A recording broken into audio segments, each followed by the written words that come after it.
with Fabio Alves. How do I pronounce your name? Alves. Fabio Alves. Alves. From Brazil. Yes, that's it. Fabio, tell us briefly what you do professionally. Well, professionally, I'm a professor for translation studies at Federal University of Minas Gerais. So that's central Brazil, or southeast as we call it.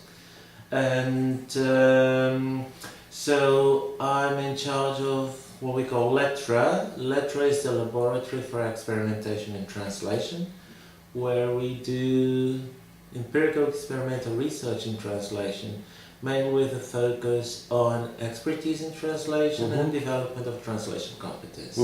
We work with several language pairs, the languages of instructions at our university, which would be Portuguese, of course, as a language, so to speak. And then we have English and German and French, Italian and Spanish, besides the traditional classical Latin and Greek, but we don't do translation studies with those two languages, basically. Okay. And you're looking at process more Yes. than product, or both? Well, we do both. We do both. I work with two other colleagues. We are 3 people or 3 researchers in the lab, and then we work with a number of, let's say, 10 to 12 PhD students, depending on... Yeah, but it's quite a few students, and then MA students. And we also have undergraduate studies working as, so kind of assistants to research and all that. So it's kind of a large group. We're talking about 40 people together. Wow. And who are your guinea pigs then? Who are your translators? Well, yes, subjects? so that's interesting because we started off, as most people in translation studies do, looking at professional translators and novice translators. But then, since we really wanted to map expertise in translation and have a look at translation as a task performed by different people, we started looking at bilinguals who were not necessarily translators, and more recently we started working with domain specialists. These are physicists, that's nuclear scientists, or medical staff who actually translate from time to time their own research output. And that's interesting because in some cases these people tend to prefer their own work to translators' professional work. And then we thought it might be interesting. So the idea is just that we look at the whole client, so tapping into different profiles and then assessing them, giving them different tasks, so different intervening factors such as removing consultation lookups or that matter, or introducing time pressure, or so trying to look at directionality so that we can actually see how they perform when circumstances change.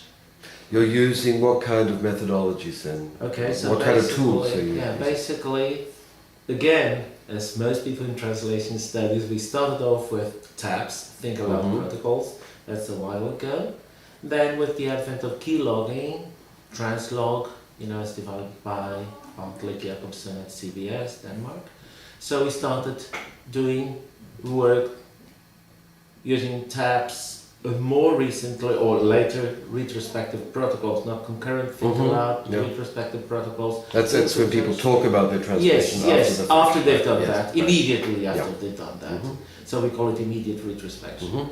And then we, more recently, as from 2008, we started doing eye tracking in conjunction with key logging. And then, as we had eye tracking, key logging, and think aloud, we thought, okay, now we have to look more closely into what is generated, but not in terms of product, but not really in terms of evaluating that product, but in terms of treating that product from the perspective of corpus linguistics, so that we could actually see the unfolding of the translation process, both in real time, but also as different products as they emerge along the production line.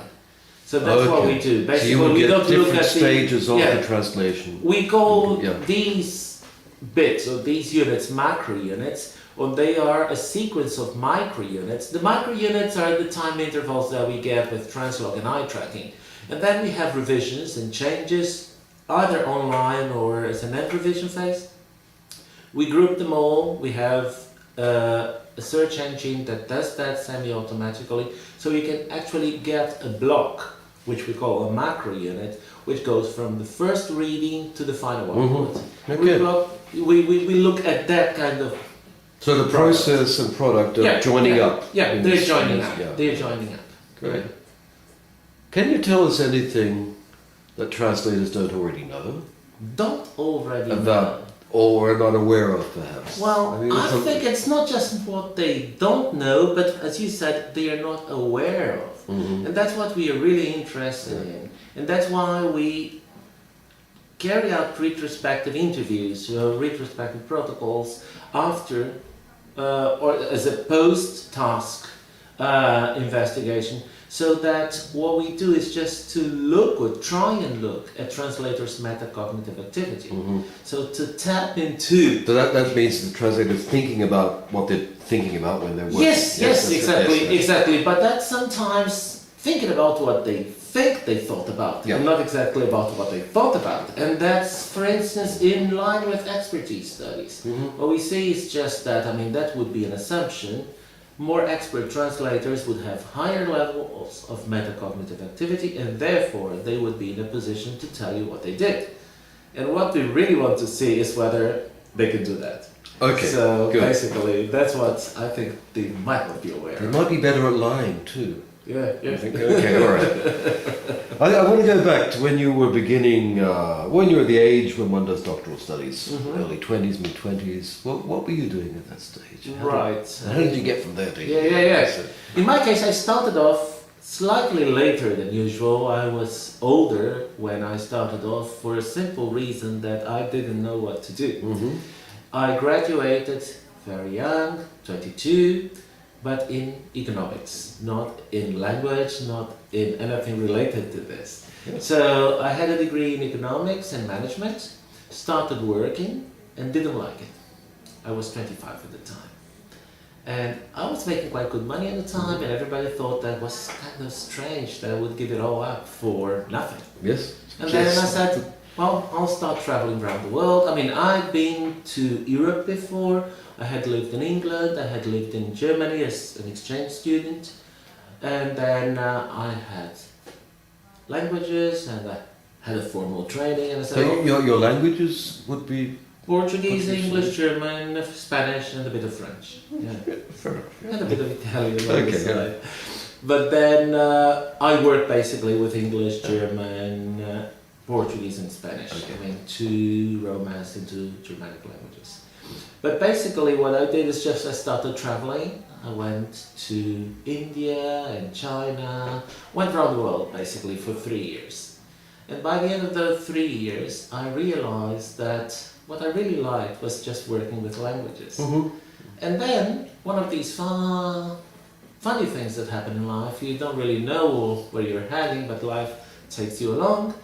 I got an invitation to work in Baghdad for a construction company, and they needed someone with the kind of background I had, a bit of management and a bit of language, to run or to be in charge of what they called their general secretariat, which was basically the logistics behind the project. And incidentally, the translation department of that company was under the general secretariat. And I became responsible for that without doing much translation myself. So, but I really liked it. And so I wasn't translating much at the time. I was more like looking at translation output, coordinating the services, and just having final checks. But then I had a very particular specific task. I had to negotiate those translations with the Iraqi agencies. So they had to accept them as translations officially. And that was very interesting. And then I left because I wanted to continue traveling, and the money I made in Iraq around that time, it was just a short stay, 6 months.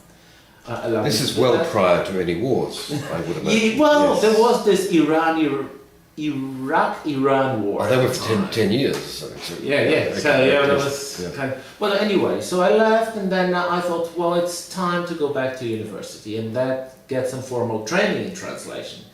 And then I was very fortunate to be accepted in an MA program without having a language degree in the first place. And then when I started off and then my professors realized that I had done some work in Iraq. They said, but you have field work already. So it's all in there. So that started off, and I did an MA thesis quite quickly. It was just much shorter than the usual. Which university? It was in Brazil, the same university I work Minas for Gerais. now in Minas Gerais. And you're from there, are you? Yes, I'm from Okay, there. I'm good. from there. And then things went really well that by the end of the MA, I was offered a grant to do a PhD in Germany. So there was a DAAG, KPC, and PQ, a Brazilian Research Agency agreement. And then I had the chance to go to Germany. I found a supervisor, Frank Koenigs in Bochum. And they were doing process studies at the time. Things were just beginning. I mean, it was 1990 at the time. And process-oriented studies had been going on, let's say, for some 4 years or 5 years at the latest, with Hans Krink's PhD work and all that. So Bochum was perhaps the right place to be at that time.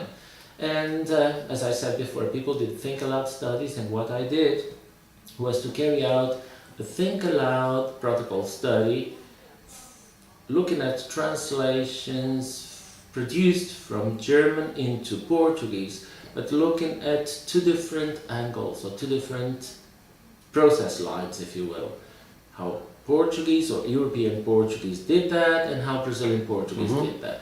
So we carried out field work, like so data collection, both in Portugal and in Brazil, and we looked at different profiles. We had professional translators, bilinguals, young translators, and students, translation students. And what we did at the time was each one of them translated 2 tasks, and they did think aloud, and we were looking at basically cultural differences, but in the pragmatics domain. So what is it that made them arrive or solve problems in a certain way and arrive at certain decisions based on their cultural background, although they were basically processing the same language. So it's not narrow linguistics in that case? Yes, it got down to linguistics. But it's very cognitive. Yes, a cognitive approach to linguistics, and basically I drew on relevant theories, Berber and Wilson's work, to do that kind of work, blending cognition and pragmatics and process-oriented studies. And that was it. 95, I finished, went back to Brazil in 1986, started off at the university, and I'm there until now. Okay. Yeah, Okay. so So you're settled down. well, I settled down after a while, yeah. You should note that at the moment you're a visiting researcher, visiting scholar at the Autonomous University. Yes, so I'm visiting researchers, so I'm in part of a program that I call Research Visitors, or it's sponsored by the Catalan Research Agency OGUR. Okay. And then I'll be in Barcelona at the Autónoma for 3 months, teaching a course for the MA PhD students and doing research together with the partner group. Yeah. Okay. Just quickly, what kind of exciting research do you think young scholars should be interested in? Do you have any recommendations, any tips? Yeah, tips. Well, of course, I mean, I think any tips would be biased because Of course, I be have my own biased. interests. But if be biased, I mean, I think the crucial question for me is just that how is it that we do what we do? Not really only process-oriented studies, but then perhaps I was just talking to my students yesterday about a very interesting problem arising from a Spanish translator of Hemingway's The Sun Also Rises. And there is a tiny little passage in there. It goes into English, if I'm not mistaken, if my memory is still good enough. On top of the mountain, Jake and Brett saw the lights of the fort. And when it's translated into Spanish, it was translated en su cumbre, Jack y Brett, whoever, vieron las luces del castillo, the castle, and not the fort.